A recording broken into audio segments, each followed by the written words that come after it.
02 sampai tercengang, ibu ini bongkar semuanya. Yang pertama adalah pada saat fase unggah C1 TPS, di mana banyak kejadian perolehan suara yang tidak sesuai dengan hasil unggahan, menggelembung, lalu diikuti dengan keluhan bahwa tidak ada hak edit C1 untuk KPPS. Kemudian saya juga melihat, untuk hak edit C1 ini saya baca dari dokumen BIMTEK itu sebetulnya ada diberikan untuk KPPS. Dari skenario-nya ada, tetapi dari berita setelah kontroversi ini meledak, saya baca bahwa KPU memberikan hak edit tersebut kepada KPU Kabupaten Kota. Terus yang ketiga, kontroversi lain adalah KPU menutup info numerik C1 dan D. Lalu unggah C1 dan D yang tidak tuntas sampai saat penetapan hasil rekapitulasi nasional. Kemudian kejanggalan lain adalah prosentase statis dari suara paslon. Yang terakhir, KPU klaim tidak memakai Sirekap. Saya dari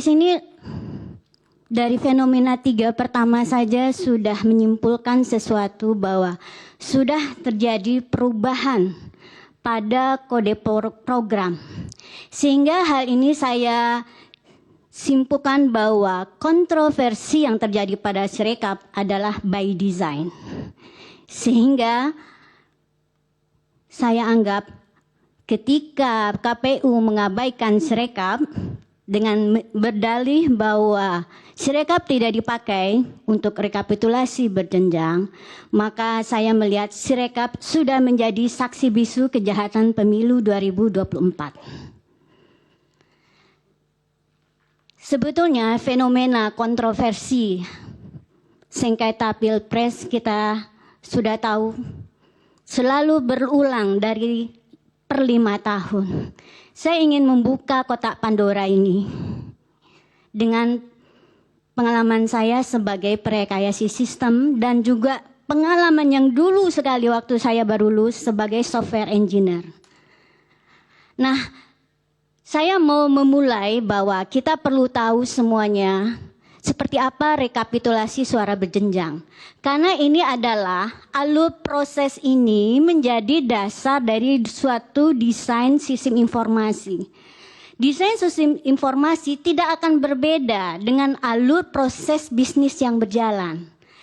Dimana kalau kita memahami alur proses bisnis ini, maka desainer bisa menetapkan apa yang menjadi requirement atau fitur layanan dari suatu sistem informasi terhadap semua calon penggunanya.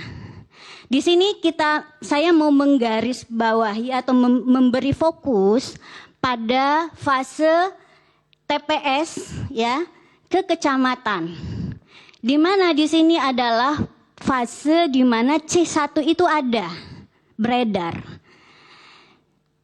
Pada saat pemungutan suara itu dihasilkan C1.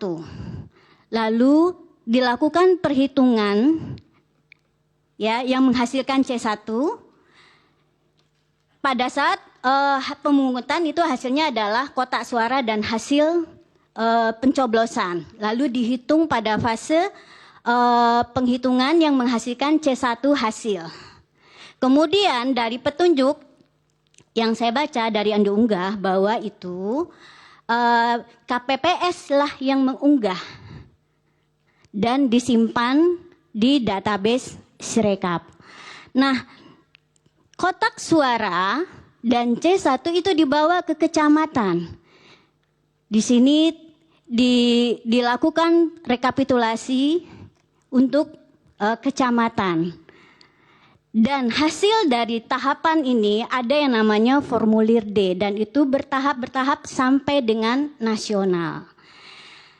Dari pemahaman ini, saya mempertanyakan kenapa KPU memberikan hak edit dari kontroversi penggelembungan suara Sirekap pada kabupaten kota. Saya merasakan keganjilan di sini dan prospek pada pelanggaran keamanan informasi yang bisa menyebabkan manipulasi suara yang tidak bisa dipertanggungjawabkan dan bisa masif.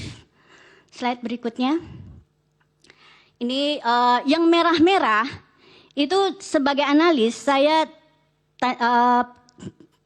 beri catatan bahwa itu seharusnya tidak diberikan, yaitu di PPK ada edit, bisa mengedit C1, juga di KPU kota itu harusnya tidak ada karena ini akan melanggar prosedur keamanan informasi. Lanjut. Nah, dari hasil memahami workflow tadi, lalu proses itu, saya coba merekonstruksi arsitektur sistem informasi Sirekap ini. Kita bisa lihat ada dua versi, Sirekap mobile dan Sirekap web. Sirekap mobile inilah yang digunakan oleh KPPS untuk mengunggah C1, di mana datanya disimpan pada database terpusat yang ada di Sirekap web. Dan kita lihat ada masyarakat yang juga berhak mendapatkan informasi dari hasil perhitungan suara dan rekapitulasi. Berikutnya. Nah, sebetulnya problem utama yang saya lihat itu adalah saat unggah C1 ke Sirekap web. Saya prekayasa perangkat lunak, jadi saya tahu bahwa ada hal yang ganjil di sini. Yang pertama adalah saat alurnya adalah unduh, login, pilih TPS, lalu foto, unggah. Kemudian harusnya adalah secara logis cek apakah hasil unggah sudah sesuai atau belum. Jika belum, maka dia harus ulang lagi fotonya sampai benar. Ini saya analogikan dengan ketika kita setor uang ke bank, ya, hasil pembacaan mesin itu harus benar dulu, baru dia boleh disimpan ke database. Yang terjadi pada Sirekap tidak, datanya salah, itu disimpan, itu fatal akibatnya. Dan saya nggak tahu itu apakah memang datanya salah atau datanya bagaimana, tapi fenomenanya adalah orang bisa mengunggah, kemudian hasilnya tidak sesuai dengan C1. Ada dua fitur yang dihilangkan di sini, yaitu fitur validasi, di mana suara bisa melebihi dari DPT dan hasil tabulasi antara perjumlahan paslon 01, 02, 03 itu juga bisa lebih. Jadi di sini tidak ada validasi. Lalu edit, kenapa juga bukannya diberikan pada KPPS, tetapi kok malah loncat sampai ke KPU Kabupaten Kota. Dan KPU klaim itu ada 154.000 TPS yang bermasalah dan editnya diberikan pada KPU. Dan saya pikir itu akan sangat perubahannya tidak terkontrol. Ibaratnya adalah seorang nasabah setor uang di ATM, kemudian pegawai bank entah di mana bisa mengubah suaranya. Itu yang analoginya. Dan saya sebagai engineer melihat ini bukan kesalahan desain. Desainnya benar sejak di BIMTEK. Tapi kenapa pada hari H validasi dan edit itu hilang? Itu ibaratnya seorang desainer pesawat, dia membuat pintu pesawat, tapi nggak diberi, ada pintunya, tapi nggak diberi daun pintu. Kemudian penumpang tidak dikasih seatbelt. Apa yang kita pikirkan ketika pesawat nanti take off? Itu bencana yang luar biasa. Dan untuk Sirekap, angka itu adalah penting. Jadi dia harus divalidasi sebelum disimpan. Di sini saya melihat ada perubahan pada kode programnya. Apalagi fitur edit tiba-tiba hilang. Informasi bisa ditutup, itu mau tidak mau itu merubah di kode program. Berikutnya. Di sini